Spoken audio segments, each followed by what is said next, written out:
When Anthony Senerchia married his wife Jeanette about 13 years ago, little could he have imagined how much his life would change. Only 2 months later, he was diagnosed with amyotrophic lateral sclerosis, more commonly known as Lou Gehrig's disease. ALS is a motor neuron disease that causes nerve cells to break down and die, and Anthony's diagnosis came at a very young age.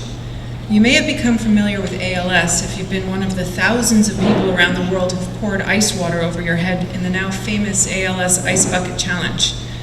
About 2 years ago, a golfer took the challenge to raise funds for ALS and challenged his cousin, Anthony's wife Jeanette, to do likewise.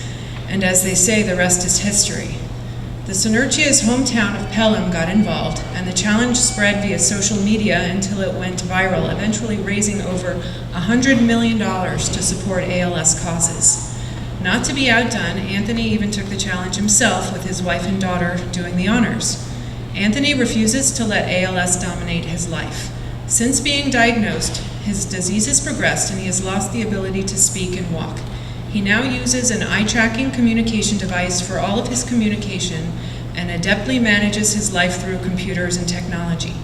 He is in the process of obtaining a power wheelchair which will restore some of his lost mobility. Despite the devastating effects of this diagnosis, Anthony has made it a priority to help others. He started a private foundation, the Anthony Senerchia Jr. ALS Charitable Foundation. The foundation's mission is to support families dealing with ALS by empowering them to improve their quality of life through financial assistance, and to give back to Anthony's hometown of Pelham, New York by providing scholarships to worthy students of Pelham High School. The foundation is also committed to leading the fight to treat and cure ALS by actively contributing to ALS research, education, and awareness.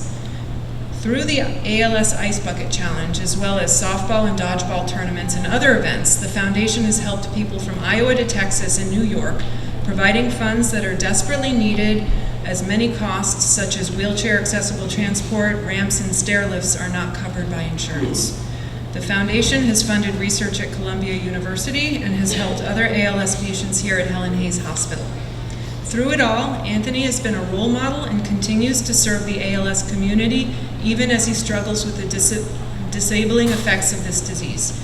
If you go to the homepage of Anthony's website, I think you'll see that he sums it up all himself when he says, "I never thought my illness was bigger than anyone because I knew when I was diagnosed that everyone will endure obstacles in life and ALS was mine. It's how we handle them and move forward in a positive way that will define us. It's not what we take from life, but what we give back to others is what ultimately defines us." Anthony, it has been an honor to work with you and assist you in being independent so that you in turn can also help others. It is gratifying to see firsthand how rehabilitation and assistive technology can enable individuals facing disabling conditions live actively and productively. I present this Rehabilitation Technology Trophy with tremendous respect and applaud you not only for what you have accomplished, but for what I know you will continue to achieve and do. Congratulations. Thank you, everyone. You should all be honored. Everyone in this room should be honored, and everyone here is an inspiration. I'm very touched. Anthony's prepared something I'm going to read for you. I want to start off by thanking Helen Hayes, Hospital for honoring me here today. A special thanks to Deborah and Tammy, who were instrumental in making my world normal and easier by setting me up and teaching me how to use my Tobii communication device.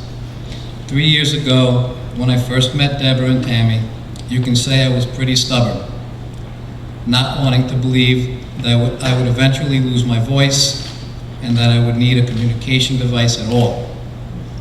But at my first appointment, both Deborah and Tammy saw right through me and made me feel comfortable, and for that, I owe you both a sincere thank you. I would also like to thank Barbara and Joe, who helped fit me for my transport wheelchair and are currently working on my electric wheelchair. They too have made my life easier and have both been incredible to me, so thank you both. 13 years ago, I was diagnosed with ALS, or Lou Gehrig's disease. I was 32 years old, and I was told I had 2 to 5 years to live.